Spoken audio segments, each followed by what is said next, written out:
अस्सलामुअलैकुम दोस्तों, क्या आप जानते हैं कि आपके घर में लगा बिजली का मीटर और आपके हाथ में पकड़ा हुआ मोबाइल फ़ोन दरअसल दो मुख्तलिफ दुनियाओं से ताल्लुक़ रखते हैं।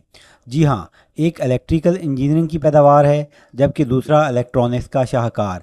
लेकिन सवाल यह है कि इन दोनों में आखिर फ़र्क क्या है? क्या इलेक्ट्रिकल सिर्फ बड़ी मोटी तारों और बल्ब तक महदूद है, या फिर इलेक्ट्रॉनिक सिर्फ छोटे चिप्स और मोबाइल की दुनिया है? आज की इस वीडियो में हम आपको इन दोनों के दरमियान फ़र्क इतनी आसान ज़ुबान में समझाएंगे कि आप कभी कंफ्यूज नहीं होंगे। साथ ही आपको ये जानकर हैरत होगी कि ये दोनों फील्ड किस तरह आपस में जुड़े हुए हैं। तो वीडियो को आखिर तक देखें, क्योंकि इख्तिताम पर हम एक चैलेंजिंग सवाल भी करेंगे। तो आइए देखते हैं।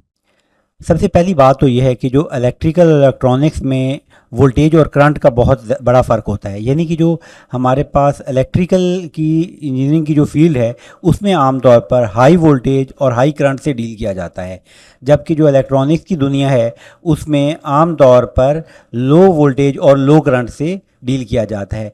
मिसाल के तौर पर आपने देखा होगा कि जो पोल्स हैं, जिन्हें खंबे हम कहते हैं अपनी ज़बान में, उनके ऊपर जो तारें लगी होती हैं उनके ऊपर 11 किलो वोल्ट या उससे भी ज़्यादा वोल्टेज आ रहे होते हैं। फिर ट्रांसफार्मर लगा होता है, फिर 220 वोल्टेज आते हैं। तो 220 वोल्टेज तक आमतौर पर जो हम डीलिंग करते हैं वो होती है इलेक्ट्रिकल की फील्ड के अंदर। और जब हम इलेक्ट्रॉनिक्स की बात करते हैं तो उसमें कभी कभी थोड़े से ज़्यादा वोल्टेज भी होते हैं, लेकिन आमतौर पर जो काम हो रहा होता है वो 24 वोल्टेज और 35 वोल्टेज, 50 वोल्टेज, और ज़्यादातर जो डिवाइसेस उसके अंदर इस्तेमाल होती हैं वो 5 वोल्टेज या उससे भी कम 3.5 वोल्टेज इसके इर्द गिर्द काम करती हैं। इसके अलावा जो इस दूसरा और एक बड़ा फ़र्क है वो ये है कि इलेक्ट्रिकल और इलेक्ट्रॉनिक्स का जो इस्तेमाल है उनमें बहुत बड़ा फ़र्क है। जो हमारे पास इलेक्ट्रिकल है वो बेसिकली जो हमारे पास पावर जनरेशन है, उसकी ट्रांसमिशन है, उसकी डिस्ट्रीब्यूशन है। इससे मुराद ये है कि जहाँ पर बिजली बनती है, बिजली कहाँ पर बनती है, किसी पावर स्टेशन में बनती है या कोई जनरेटर बनाता है। तो जो बड़े पैमाने पर एसी पावर जनरेट होती है उसको हम इलेक्ट्रिकल की फील्ड में हम स्टडी करते हैं। जो उसकी ट्रांसमिशन होती है, जैसा कि हमारे पास ट्रांसफार्मर वगैरह की इक्विपमेंट हैं, इसके अलावा भी बहुत सारी ऐसी चीज़ें हैं जो कि डिस्ट्रीब्यूशन और ट्रांसमिशन से ताल्लुक़ रखती है। ये तमाम इलेक्ट्रिकल की फील्ड में डिस्कस किए जाते हैं।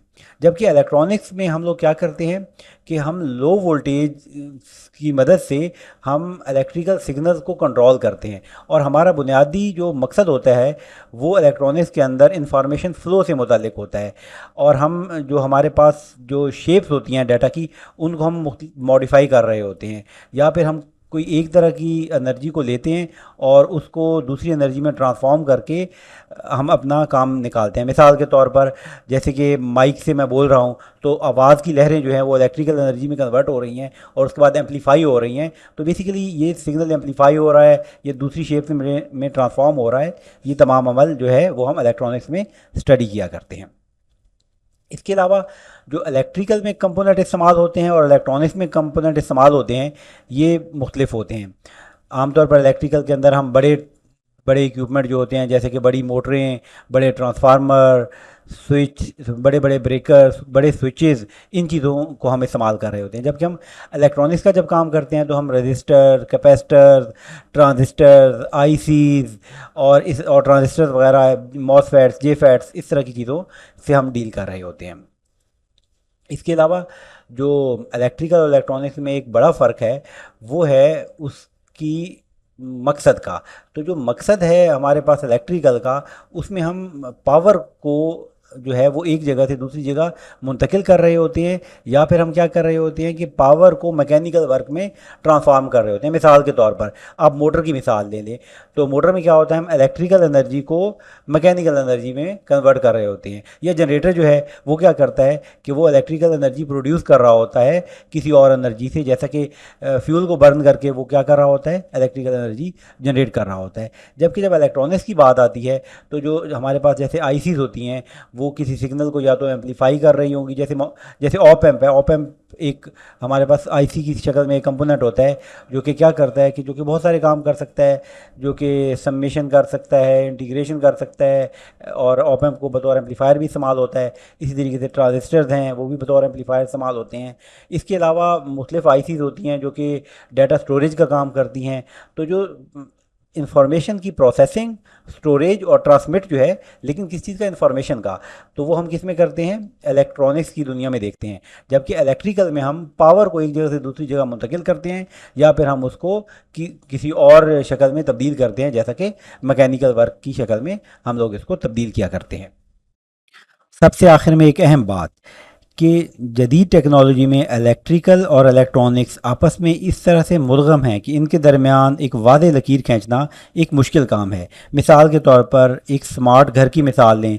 इसमें बिजली की वायरिंग है जो कि इलेक्ट्रिकल से मुतल्लिका है, इसमें वाईफाई कंट्रोल शामिल है, सेंसर शामिल हैं, और ये तमाम चीज़ें आपस में इस तरह इंटीग्रेट होकर काम करती हैं कि इसको ये कहना कि ये इलेक्ट्रिकल की फील्ड में आएगा या इलेक्ट्रॉनिक्स की फील्ड में आएगा, ये कहना बहुत मुश्किल होता है।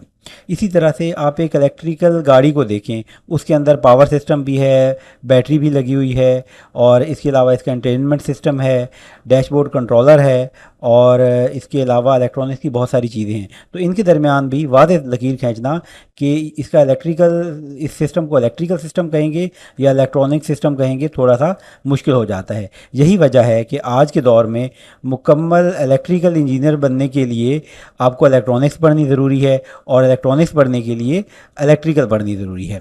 तो आपका क्या ख्याल है कि मुस्तकबिल में ये दोनों शोबे मुकम्मल तौर पर एक हो जाएंगे? अपनी राय कमेंट्स में ज़रूर लिखिएगा। आखिर में एक सवाल कि आपका क्या ख्याल है कि जो आपके घर में फ्रिज या फ्रीज़र मौजूद हैं, ये इलेक्ट्रिकल की डोमेन में आते हैं या इलेक्ट्रॉनिक्स की डोमेन में आते हैं? कमेंट्स में अपनी राय का इज़हार ज़रूर कीजिएगा। अगर आपको हमारी वीडियो पसंद आई है तो वीडियो को लाइक करें, चैनल को सब्सक्राइब करें और दूसरों के साथ भी शेयर करें। शुक्रिया।